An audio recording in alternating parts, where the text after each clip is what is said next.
all different styles and niches. But for now, I'm going to look at this. Yeah, we met and then we agreed that we need to modify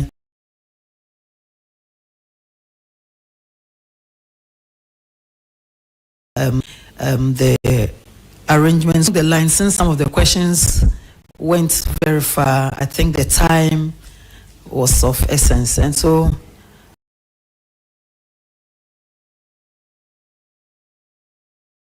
we agreed.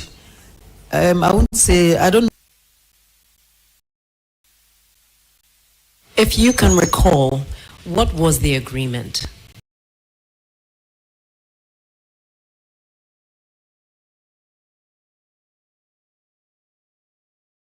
With regards to scheduling? It was agreed that we'll add some of the Tuesday to the Wednesday, and then some of the Tuesday even to the Thursday. So that's what I can recall. Thank you so much for attending up on the committee. You are humbly discharged. We'll call upon you when the need arises. Can we have Honorable Charles Agbeve? Then after that we'll have the Marshal, and then we'll have Honorable who I just won, Emiliata, Minister for Fisheries.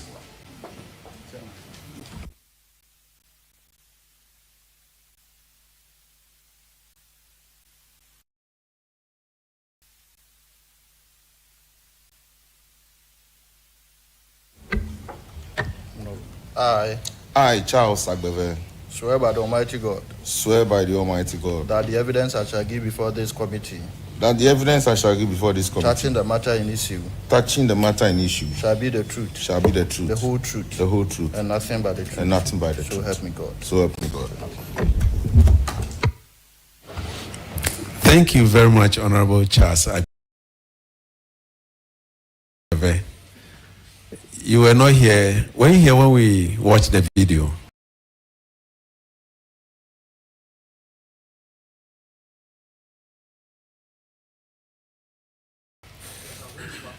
You watched part of it. We've looked at your name in the list. Now, what were you doing here on the 30th of January?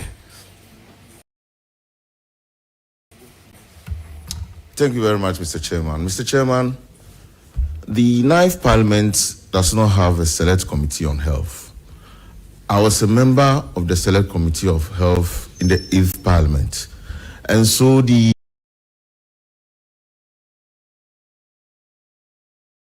Chief Whip informed us members will be invited. And so I was invited by Chief Whip together with Dr. Sebastian Sandari. I recall the then Deputy Ranking, Dr. Mark Nawani, and Honorable Hutoje, that the 4 of us should make ourselves available. When we come, then 2 of us, our names will be given to the chairman as subject matter members. So that's why I found myself here. So what happened on that fateful day, since you were here as a member on subject matter committee? What happened here? Thank you very much, Mr. Chairman. Mr. Chairman, I recall I was seated where the Joy FM microphone was.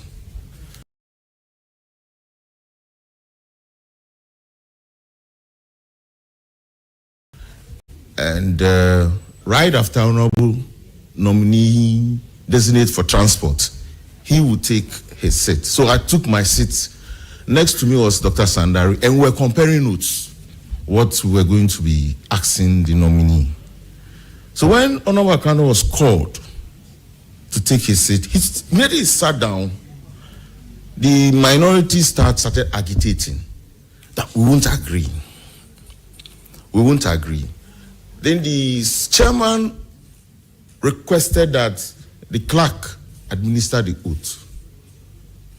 Immediately, he asked the clerk to administer the oath. The minority leader started yelling harsh words at the clerk.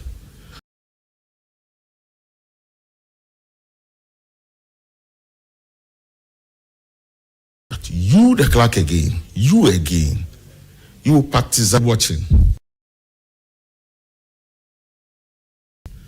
Then arise. Now, when you have more than 2 microphones on,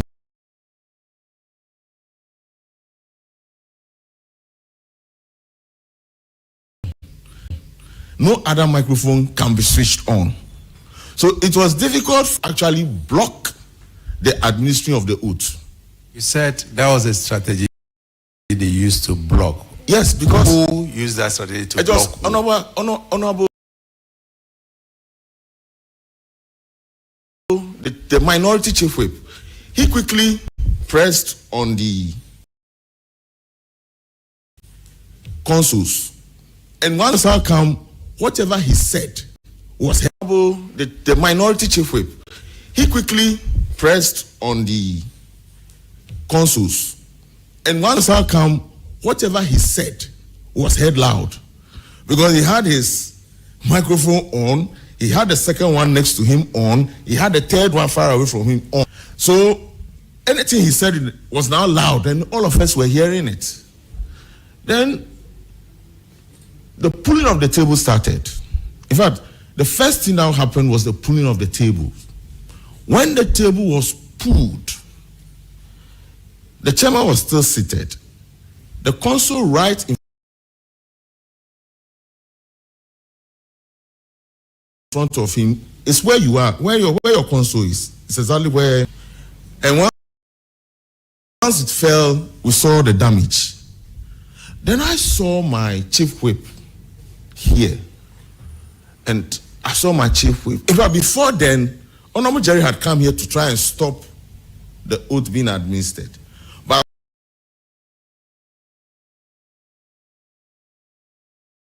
so 2 colleague MPs, in fact, first timers, I could no longer sit on my chair. So I moved to go and separate them because I thought it was getting out of hand. When I got there,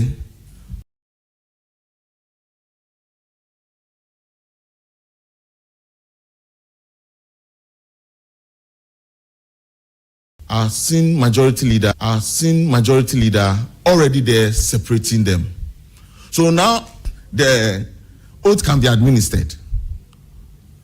It was there I realized that, the thing has gone beyond just switching on the consoles. If you watch me, I was asking Honorable Akando and the clerk to try switching their own on because I had fixed 2. But they could try it, it was not working.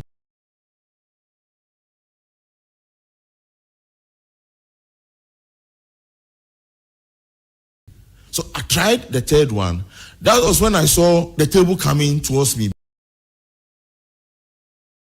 I sat on the table because it was going to hit me actually.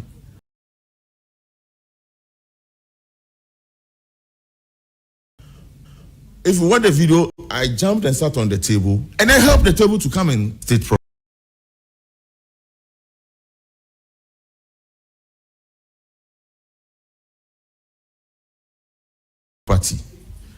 When I got onto the table, before I realized, so this time around, the table had moved and it was in there. Let's move to our place. Let's move. One moved, and then I came back to my sitting position. And so that's what brought me into the center of the action. First, the attack on my chief whip, who I thought was unfairly being attacked, and I needed to go separate and possibly rescue him, and then also try to fix the microphone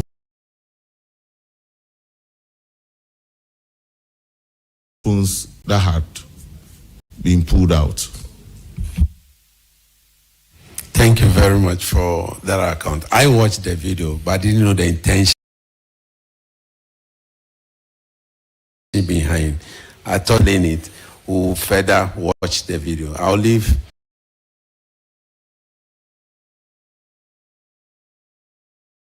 my colleagues to ask questions. Thank you, Mr. Chair.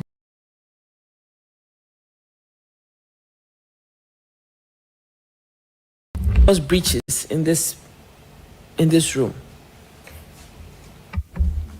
Honorable Chair, there were a lot of breaches. A lot. Before, in fact, it was virtually impossible. So I had to go down, move through the downstairs, and then come up through this section.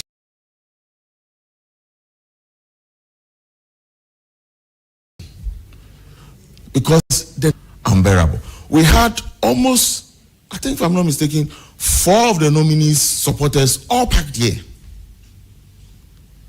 And that was the first breach, because as far as I know, when you finish yours, you must move out. But those who were yet to be vetted had all their supporters up here. And that was the first breach I saw. The second breach I also saw was we were too many in the hall. This is the first breach was outside. Inside the vetting room itself, all the alleys of where the visitors were supposed to sit were packed. People were standing. And I thought it was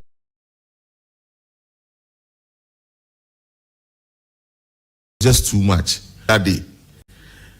Then the third breach I also saw, I thought in Parliament, I have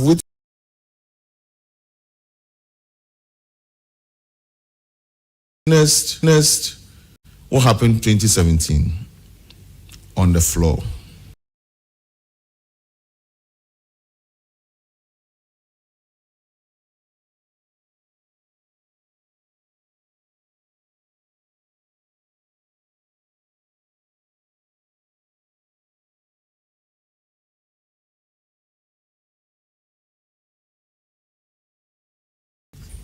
I had witnessed what happened when it should not happen ever again in this thing.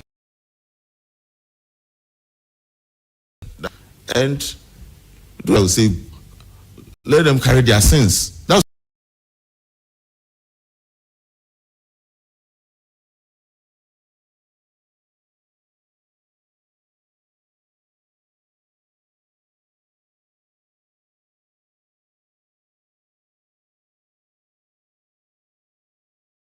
what they normally do. But this time around, what I realized was that obviously it was going to they normally do. But this time around, what I realized was that obviously it was going to be a breach, and once that is breached, conflict. Then finally, and we had started a scuffle. If the police had not come in early, they may have been encouraged to join, because they came here to support a nominee. Fortunately, when Jerry came here, Honorable Jerry came here, he was pushed away. So they were now around the nominee, including 2 other MPs, supporting him. And so if the fight had continued, and then they were identifying that we those here were now moving in, they would have joined us. And it would have been too bad. I thought we could have averted it. If Mr. Chairman will allow me, the following day, when the nominee was invited and asked to come for vetting, I realized that there was absolute calm here. Only 10 members were invited, and only 10 Saturday. And so you could see clearly that there was clear sanity on this side, until the minority walked in and started again. But this time around,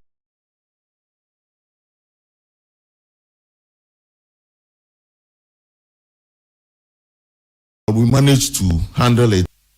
All right, thank you very much for your viewpoint and for your rendition.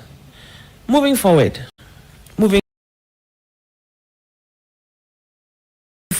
you experienced it. What would you recommend moving forward? in terms of, you mentioned a bit about what maybe could be done, but moving forward with your experience and going through appointment committees, seeing these things done, what do you think should be done? And also maybe with crowd management, because now we have moved from just visitors to crowds. If you say the corridor was choked, then I wonder what was happening even on the ground, outside.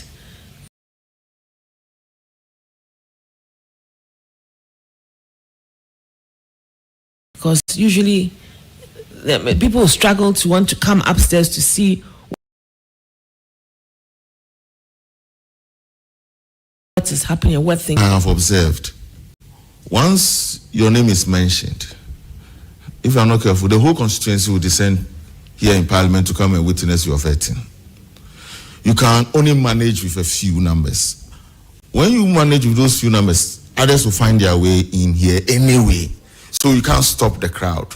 What I think we can do is to still maintain the 10 that must come into the hall. What you can do is to keep the large crowd at the members and restrict every other visitor to that point. Because even moving all the way into this square here is a security risk to our work here and to the workers of the parliamentary services and ourselves. But when you keep them down with a very big screen where they could watch what is going on here live and where they can be entertained and refreshed, I don't think we'll have too much problem. The crowd management will be far, far, far, far better. And that is one recommendation I think Parliament needs to look into moving forward. Because whether you like it or not, you can't stop the crowd. They will find their way here at all costs. Thank you very much.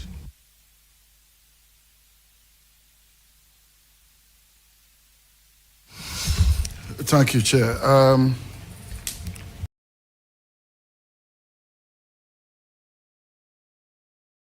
Honorable, let me find out from you. Averted the situation if the police had come in earlier. The situation would have been much better.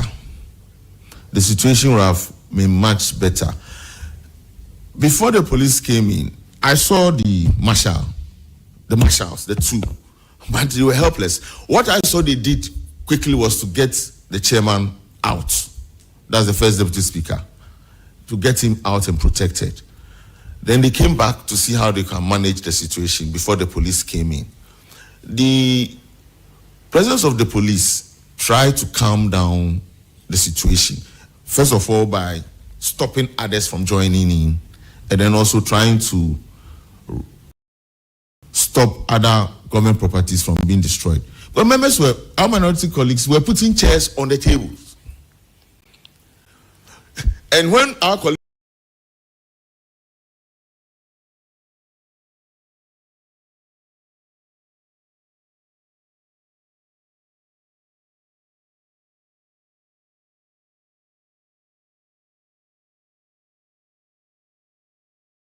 remove them, they put them back. Them from getting further consoles destroyed. And so I thought the response of the police could have been much quicker.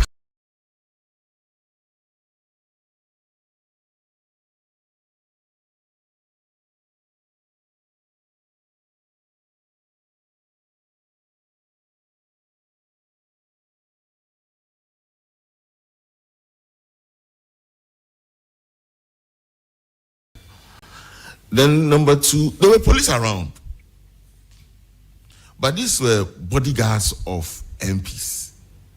And so they are restricted to certain situations. And so they were interested in protecting their MP than coming into set of the separation until the police from the unit, parliamentary police unit, came in. Were you okay with that? Considering that, because it was a crowd situation because it was late. We didn't have more colleagues coming in. We those who were here and a few later saw what was happening that came in. But by the time they came in, most issues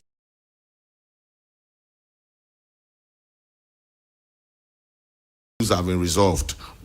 By then, majority leader was talking to them. Absolute sanity prevailed. But the police were also a bit careful.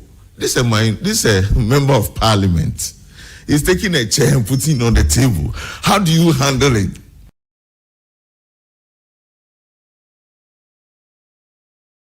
So you can see, even in trying to handle that, there was some diplomacy. He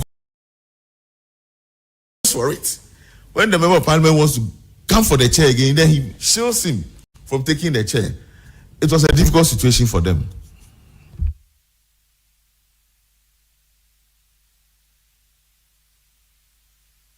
Honorable Member, I saw this our reverse citizen, Honorable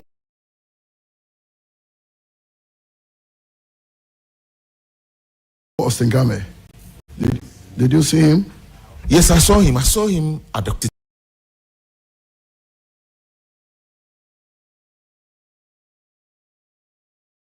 Here. So when the whole thing started initially, he moved in there and tried speaking to. My attention was then taken to another member trying to put a chair on the table and trying to pull a table. So I didn't know what transpired again. But I saw him very clearly trying to calm things down. Chairman, I believe that this revered man should be invited as well to testify because, he's an expert within that space. So I suggest that let's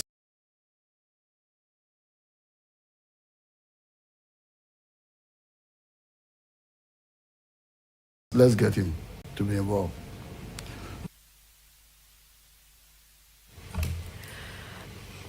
Honourable Chair, thank you. Honourable colleague,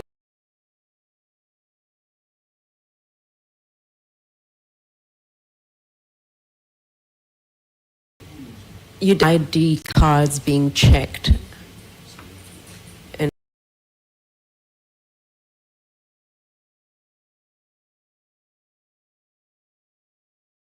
order to have access to this building, based on how it's being checked. Thank you very much for the question. I didn't come through the main door downstairs. I came through the back door from annex. And so when I climbed, I saw a colleague on the first floor. So I walked with him. He was going towards the the entrance. So I escorted him to that position before I climbed through that side. So I didn't come through the staircase, through the main entrance, no. So I wouldn't know what security measure was there at the entrance. But when I climbed down, I didn't see any visible visitors tags on them. And the truth is, some were chiefs with their entourage protecting them. And so when I was trying to push my way through, they saw my tag visibly, but they will not budge, they will not give way.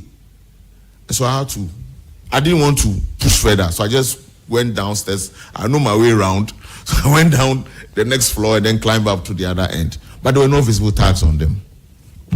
Thank you. My final question, you mentioned that this corridor was packed. Did you find non-members on any other floors as you tried to make your way into the vetting room?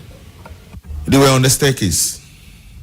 Not on the floor, but on the staircase. There are two sets of staircases. Which one? The one used through the main entrance. Correct. Very well. Thank you. Well, thank you very much, Honorable Charles Agbeve, for attending upon this committee. When we need you, we'll call you again. Thank you, and you are honorably discharged. Next time, don't be moving from your seat to go and be. We have two other witnesses here. The Marshal, Deputy Marshal, and then, oh, you are honorably discharged. Thank you very much. You have the Deputy Marshal, the Minister for Fisheries. Deputy Marshal, can you please take your, then we'll have our Minister finally. I think after the Minister, we will close for the day, and then we'll address the press.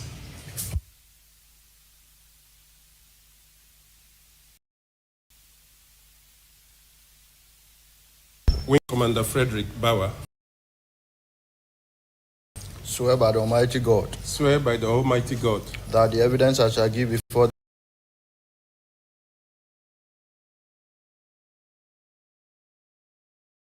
this committee, that the evidence and nothing but the truth. so help me God. So help me God.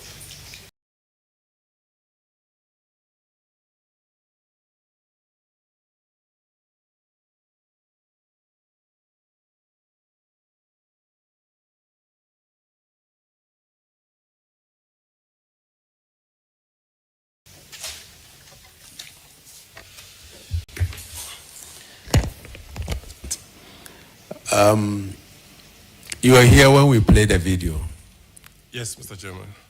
Wednesday and today. Yes, Mr. Chairman. Did you see Wing Commander Bauer retire in any of the videos? Mr. Chairman, I did. So that means that he was here on 30th of January 2025. Yes, Mr. Chairman. Deputy Marshal, can you tell us what happened on that fateful day from your point as Deputy Marshal? Thank you very much, Mr. Chairman. The day in question saw a lot of supporters of nominees filling up virtually around the funeral grounds areas, and some of these were prominent people, and I'm even suspecting chiefs. It was that. So on the evening of that day, we had put in place measures to make sure that only nominated people would come up to this room. But then,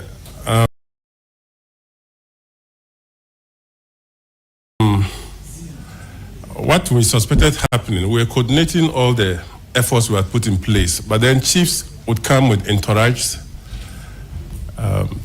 people from the ministries would come, and somehow, they managed to get access up here, even though it wasn't probably the time for their nominee. So we realized that the corridors were getting full. Down there, as we were trying to control, was also getting full. We tried preventing the drumming and dancing within the forecourt just outside the staff entrance.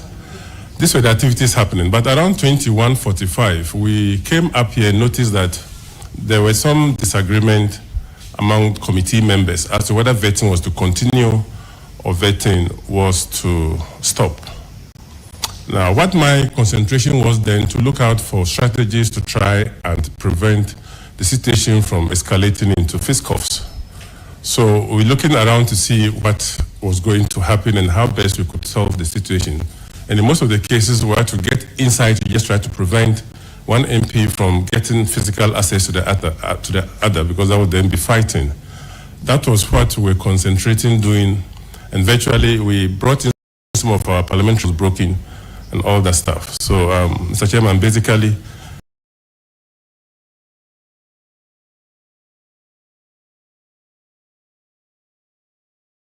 that was a bit of a summary of the events of the day. Thank you. Oh, I'm so sorry.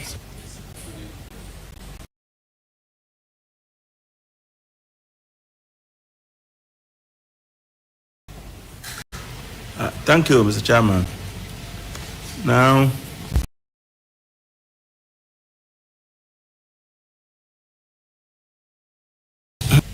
and your short testimony says that there were a lot of people around occupying the whole place, and even the car parks and then the funeral grounds. All these people who came, the question that I want to ask is, were they all properly admitted into the presence of Parliament? Were they all admitted? Because Parliament, we have a gate, and the gate is supposed to keep people at bay. I have seen people who have come and then you have been able to stop them. Whether they are coming as protesters or they are coming at whatnot, I've seen it. And so that day, the people who came, were they all properly admitted into the presence of Parliament? Thank you very much, Mr. Chairman. Mr. Chairman, on the day in question, what we tried doing was to prevent buses from busing people right into the compound. But admittedly, the entire parliamentary process does not belong to us. The state protocol area where funerals are conducted is packed there, and we virtually have no idea. And sometimes these funerals can go deep into the night. So on the question of whether all these were properly admitted, Mr. Chairman, the whole environment is not ours. Had it been that we have an area carved out called Parliament, then we could probably ensure that strict access is granted into that space. But people are not particularly prevented from walking to the precinct because there are other institutions that we occupy the general area with.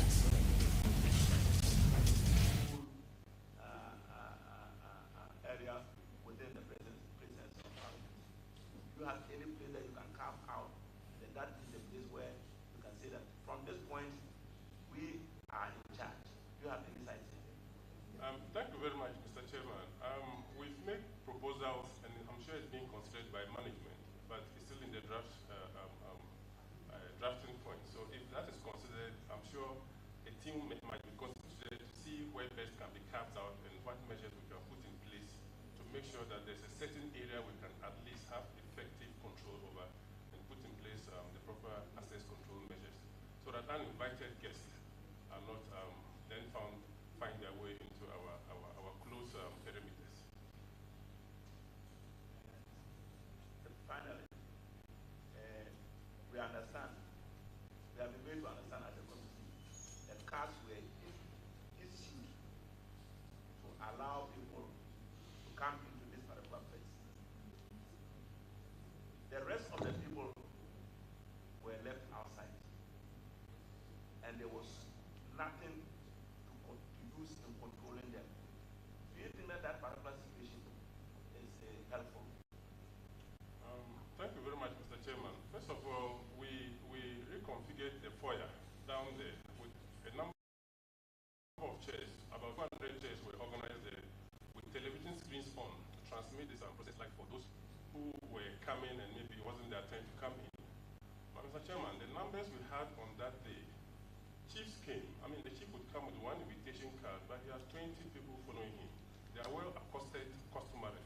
Even the police were put in there to stop them. Sometimes, as a matter of traditional courtesy, would end up, giving way for them to come because some of these people were elderly, and that was a challenge. So, at the end of the day, they allowed them access up here just to see what was happening because they would tell you they came all the way from Wa, from Damango, and these were the challenges they had down there, even though we had put measures in place to prevent that if you didn't have a card, invitation card, you wouldn't find yourself into this room. But if a chief comes and his entourage is about 15, there's one card. Chiefs do not walk alone.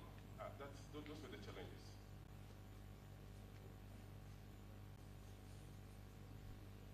And so, would you say that the scheduling of the nominees in terms of the numbers for a particular day contributed to the large number of people who were around?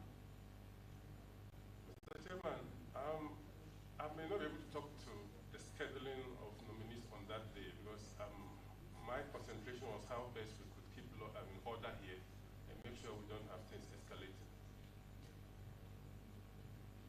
Thank you. That will be all for now. Thank you, Honorable Chair. Point Commander, just out of curiosity, is there an official document that is handed over to the Marshal's Department to inform you of who is to be on the precincts of Parliament on any given day when we have the vetting of any nominees? Thank you very much, Mr. Chairman. The understanding is that only invitees, people who have been given invitation cards, and these cards are supposed to be 10, are the ones allowed into the vetting room to support their nominees. But Mr. Chairman, this is the people's house. If visitors say they are coming in to visit their MP, it becomes difficult for us without prior authorization to deny them that access.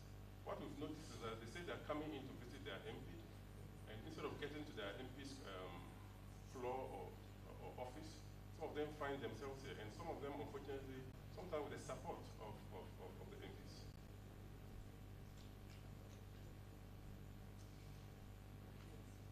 Thank you very much, Honorable Chair. I'll ask the question again. Is there a document that comes to the Marshal's Department with the exact specification of who is meant to be in the appointment room on any given day? Officially, do you have a list of who is supposed to be here? Yes, Mr. Chairman, that document counts, but on this particular occasion, I think the certainty of who was to be vetted on the particular day, clarity wasn't there. And what I noticed was that on the Wednesday, we had to go and bring in Oliver Vermaho. In fact, I had to take the summon to him, and so sitting was suspended. I mean, was not done on that particular day. So I suspected that the leftover of the Wednesday were shifted to Thursday, which then increased the numbers, because most of those visitors for Wednesday had already come with supporters who were in the compound already, and where to sleep was a challenge. In fact, when we were going home on Wednesday, myself and my colleague, we realized people were making do with the spaces just to find a place to sleep, and it was pathetic because most of these were elderly females. Thank you. So, Honorable Chair, just to say for the record that there wasn't a formal communication to the Marshal's Department stating that there was a shift and there would be more people, and who those people were. Is that correct? Is that correct? None that I saw. I might need to confer with my colleague to see if he saw that formal communication, but to my person, I did not see that, because on that Wednesday, it was late when we took the summon to the gentleman who was supposed to appear here, I mean, on the other day. So I wasn't back enough to check the mails, so I would then need to confer with my colleague to see. Please do confirm and let the clerk know before we finalize our report. We want it to be part of the report. Yes, Mr. Chairman. Honorable Chair, I would like to find out whether, apart from the invitation cards, people who were granted access were given tags or ID cards as proof of having been admitted. Thank you very much, Mr. Chairman. That's the normal visitors procedure. Once you enter the premises, you are directed to the Parliamentary Visitors Center, where some details of yours are taken, and then you are given a visitor's tag. And then you go to the particular floor or particular MP you are looking for. But on this particular day, I think even way beyond the 1700 hours that normal visitors come in, others had trunked in, and frankly speaking, they didn't all go through the visitors center to get identification tags. So we kept most of those ones at bay down there, and they were in the foyer watching TV and watching the proceedings.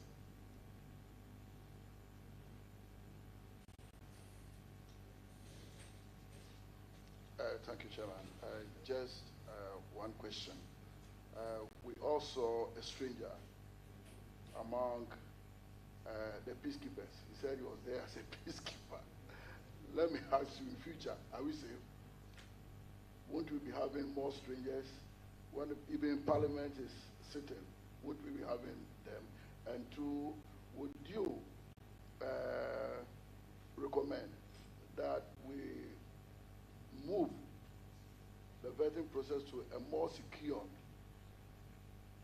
places, especially at Job 600 up there, if we can move the vetting process from this place to a more secure place so that it may restrict the number of people. Naturally, it will be easier to control than an open space like this. Thank you very much, Mr. Chairman. I wouldn't say anywhere in Job 600 will be more secure than here. But talking about a more secured venue where crowd control measures could be firmly employed, like I mentioned earlier, we've made a proposal which we sent to our clerk, and it's being looked at. So I'm sure when some consideration is given to it, communication will go up to speaker, the board, and maybe it might be considered. Well, there was a question about a stranger who, as a marshal, you are supposed to provide security to members of parliament as well as the precinct and properties of parliament. You were here when we have to ask a stranger to go and come back on Monday. We saw him visibly moving from one end to the other, to the extent that he was even, okay, so I'll leave that one. Now, did you notice that there was a stranger in the house? Mr. Chairman, personally, I didn't until today. The fact is that our security personnel are all not still very familiar with all the MPs, especially the members coming in for the first time. And so we had encouraged all of them to always wear their identification tags. But Mr. Chairman, unfortunately, some of them just do not wear those tags. Because when you wear those tags from a distance, our security personnel are able to know whether this is a staff, or this is a member of parliament, or this is a visitor. So we'll probably also still use this platform to appeal that even if it's difficult to wear, but we keep encouraging that you just wear it for us, because it's difficult to identify everybody. And myself and my senior colleague, we could not be in one place at all the times. We divided the work. We're going around to supervise the measures we've put in place. So unfortunately, I did not notice that stranger. And in fact, I didn't even know until he appeared this morning.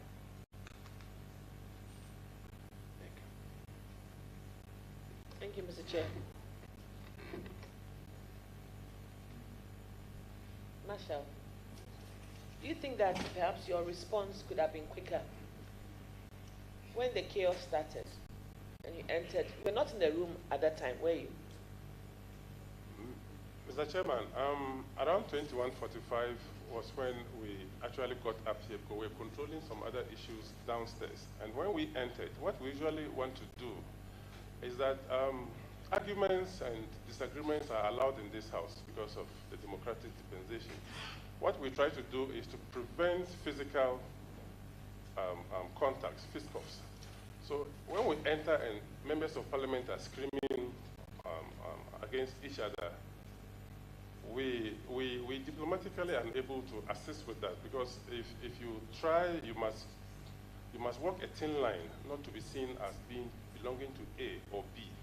And in observing that thin line, we get a bit too careful before we intervene. And when we intervene, we end up putting our bodies in between the two so that they don't have an open fight. But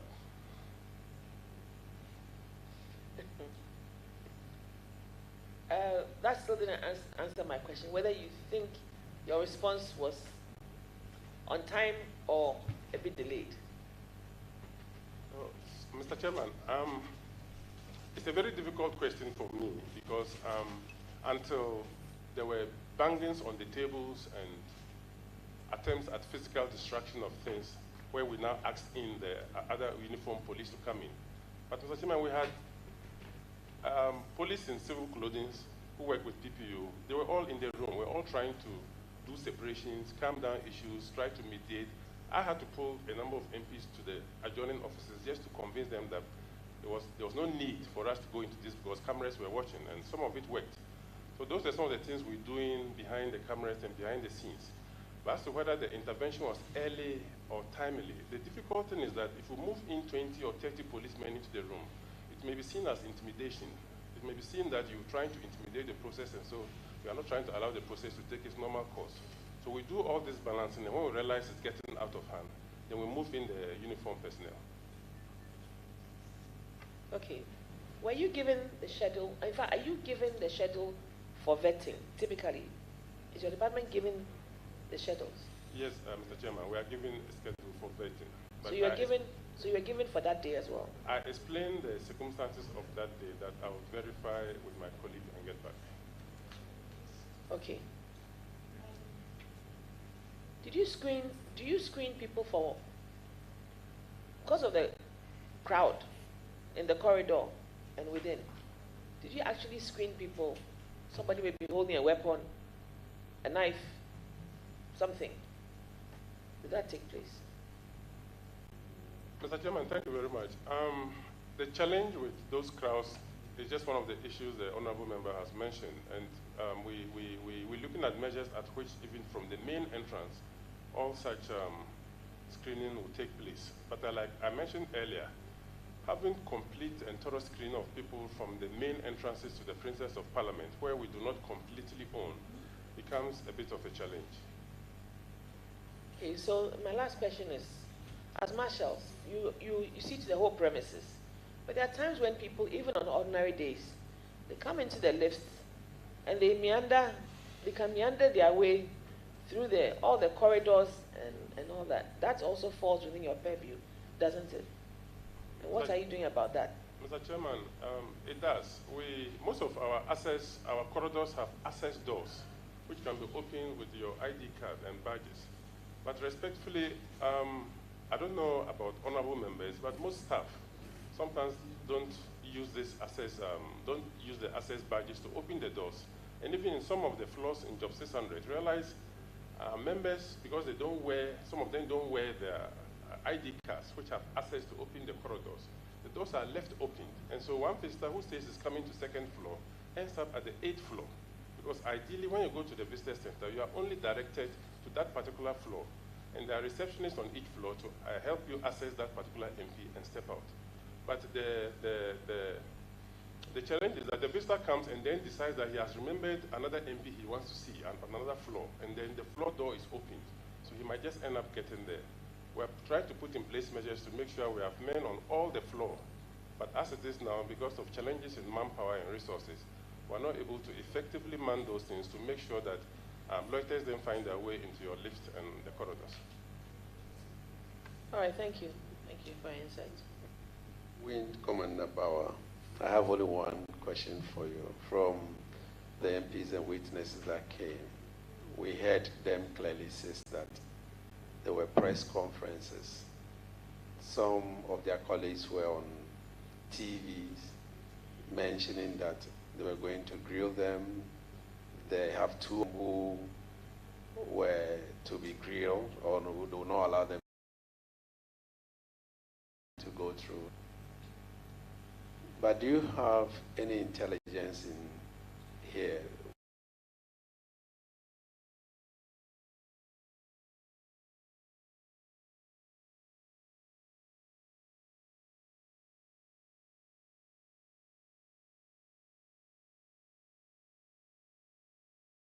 That picks signals that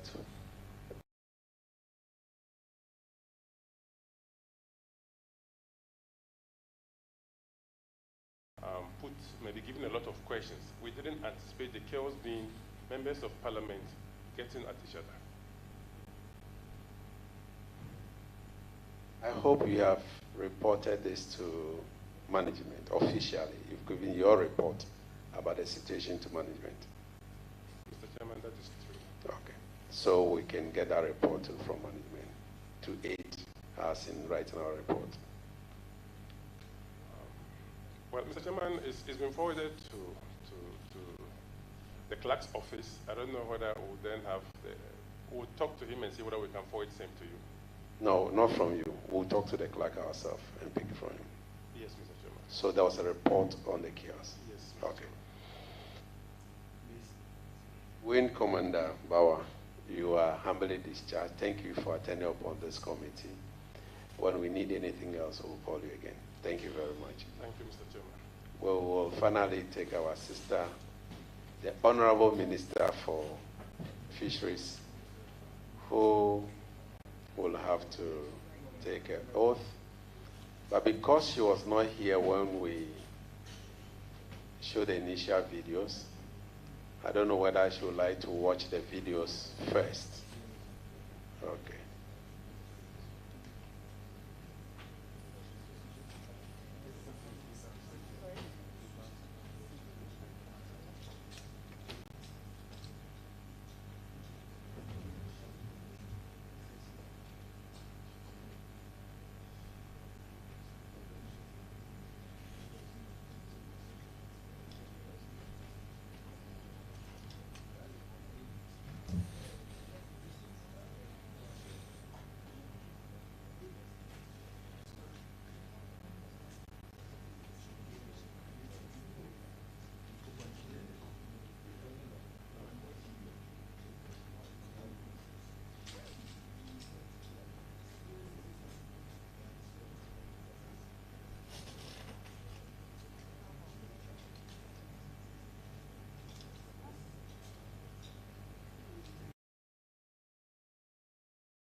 Have you seen yourself in the video?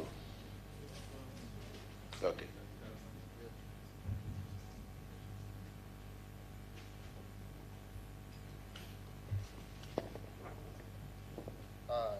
I, Emilia Arthur, Swear by the Almighty God swear by the Almighty God that the evidence I shall give before this committee that the evidence I shall give before this committee touching the matter in issue touching the matter in issue shall be the truth, shall be the the truth, whole truth, the whole truth, and nothing but the truth. and nothing but the So truth. help me. So help me God. Thank you very much, Honorable Minister for Fisheries and Aquaculture. You are welcome to a special committee that is conducting a full-scale investigation into what happened here on the 30th and 31st of January. I hope you have watched except of the video, not the full video. Please, did you see a lady who looks like the Minister for Fisheries and Aquaculture? Yes, Chairman, it was me. So, can you tell us what you were doing here on that fateful day? Thank you, Mr. Chairman. As a member of Parliament, I had come here to participate in the process, and two, to support some of the people who were being vetted on that day, especially the Minister for Health. And I think there were a number of other people who were supposed to be vetted that day. So I'd come here to give moral support. Thank you, Mr. Chair. So can you brief this committee what exactly you witnessed on that day? In brief, summary. Thank you very much. I was sitting right here to my right, where this gentleman was sitting. And one vetting had finished, and we're getting ready for the other one, particularly Honorable Akandos. And so the usual practice is the nominee will be invited and will take the oath. So we were like, clerk, administer the oath. And the clerk was straight-faced and can you administer the oath so that the vetting will start? And she said, I recall. She said, no, I am waiting for instructions from my leadership. So we were here, and then by the time I realized there was some noise going on in the front where you are sitting, the next time I see a chair on the table. The next thing I see some of the members of the minority walk over here where Honorable Akando was standing, and they were surrounding him. And that was when I got alarmed, because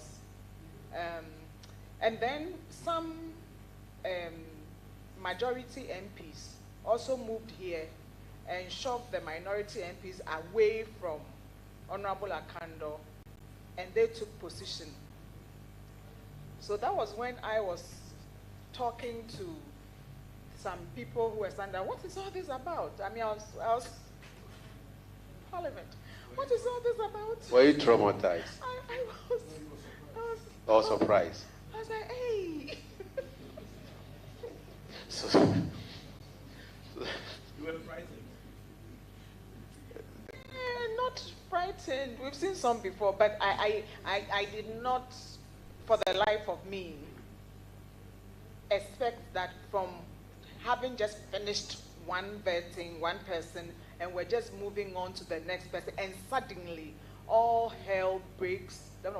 All hell breaks loose, and I was amazed to see a whole member of Parliament carrying a chair and putting it on the table. The next time I saw pushing tables away, I saw a microphone being shifted away. I was, and in all of that, what amazed me was the calmness of the clerk. She was so calm, just sitting down, so very professional. I mean, she has class.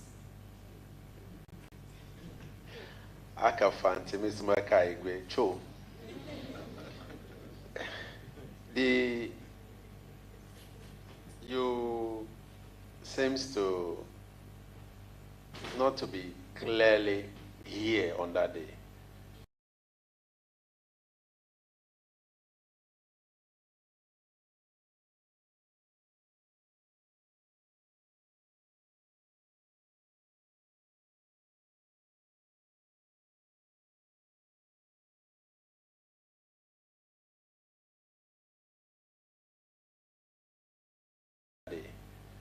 From your Madam good. Chair. Exactly, that's what I wanted to hear. Now, was there, you just mentioned that you saw some members from the majority side came to the rescue of Honorable Akando. Can you identify those majority from the majority side? Yes, I mean, one MP from Western North region. When I see him, I'll see him. I know the name, but it's not coming now. So we'll show you a picture now for you to identify whether he was the one. Okay, sir. Thank you, Chair.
Mr. Chairman, it's also in this video.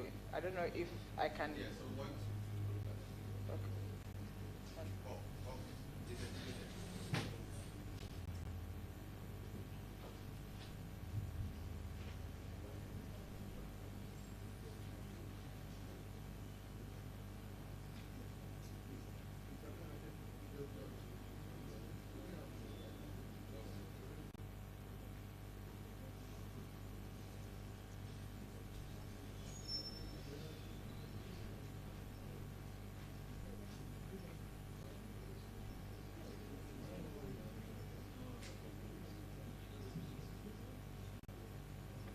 So, Mr. Chairman, one of them is Mr. Kwame Pius, the Sefia Kontombra MP.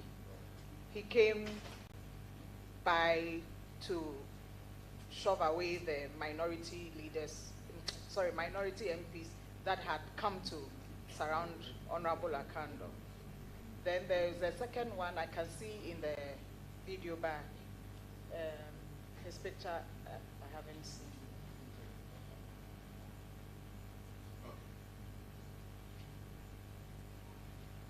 Thank you very much for at least identifying one person.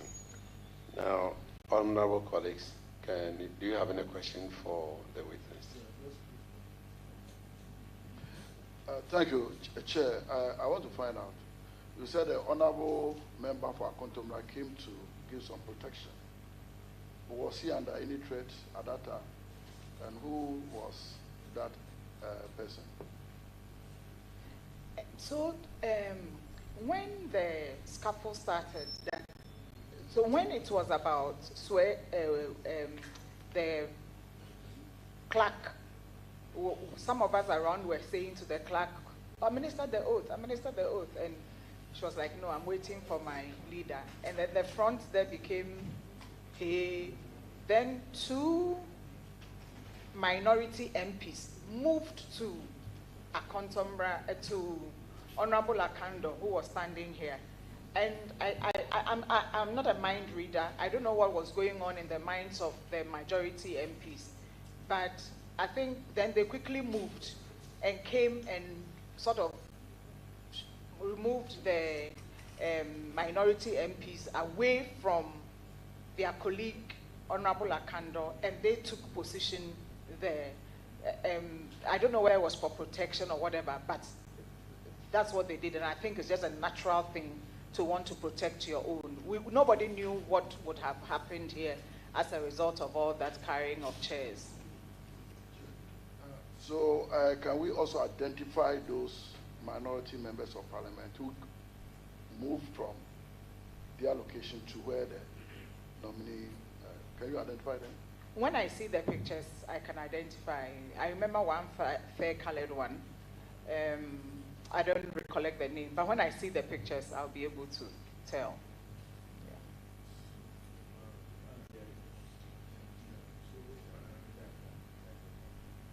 Would like to show you some pictures if we'll be able to identify that person.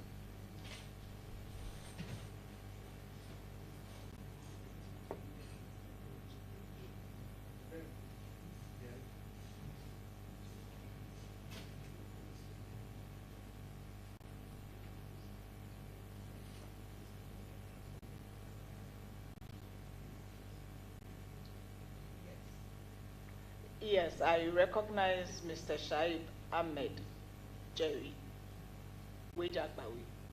I recognize him being one of the people who came to. His intention for coming to stand by Honorable Akando, I cannot tell, but certainly he was one of them who came to stand by him. And I remember me saying, what are you people doing here? What are you people doing there? Then Pius and the other came and took over. So that is the deputy, second deputy minority whip, one of the members who were suspended and recalled back. Okay. Any other further questions? Yours was so short. Thank you very much for attending upon this committee. We are grateful to you, Honorable Minister. We will call you again when the need arises. You are discharged. Thank you very much, Chair.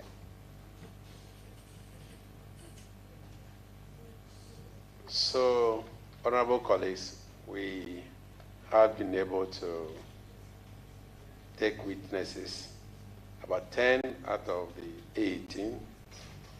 We have Honorable Ahin, Honorable Konis Dauda, Honorable Dominic Bigna Adana Nitiwo, Honorable Charles Asiedu, Honorable Patricia J, Honorable Pius Kwame Nkwa, who was just identified by our Honorable Minister for Fisheries. These are the honorable members who were supposed to appear before us today, Friday, since it was postponed. And they were not able to make it. We've not had any indication from the clerk as to why they will not be able to attend to this committee. And so we would request respectfully that you invite them in addition to the following members of parliament who are supposed to be here on Monday. Honorable Alexander Peño Makin, Honorable Frank Anodompre, Honorable Roxanne Nelson Eche Kwame Dapamakbo, Honorable Jerry Ahmed Shaib, Honorable Al-Hassan Tampoli Suleimana, Honorable Michael Ochribevi, Honorable Rudolph Amaku Jampa, Honorable Mustafa Yusuf, Dr. Fred Che Asamoah, Honorable, and then you add again Mr. George Glory Opeku and Honorable Samuel Kujeto Blakwa to witness for him. He is to come with his counsel. On that note, I want to thank all of you. We have come to the end of today's sitting. We will continue with the public hearing, and I want to repeat it again. We'll continue with the public hearing again on Monday, 10 o'clock, to continue with this time around to find out exactly, especially those who are involved in the breaking of chairs, tables, and so on and so forth. And so, members of the media, we will ask and beg of you that Monday you'll be with us. The Clerk of Parliament will also be joining us on Monday as well. We've invited him, and so he should be here because he was visibly seen in the video as well. Thank you very much for coming to cover this investigation, and we hope that by the end of Monday, we'll come to a conclusion and our report will be sent to the Speaker. May I also add that we've requested Mr. Speaker to extend 2 more days. We're supposed to present our report on Monday, but since we have lost 2 days, we requested Mr. Speaker to extend a day, at least give us 2 more days, to Thursday, so that Thursday we can present our report. We thank you all for coming, and God bless our homeland, Ghana.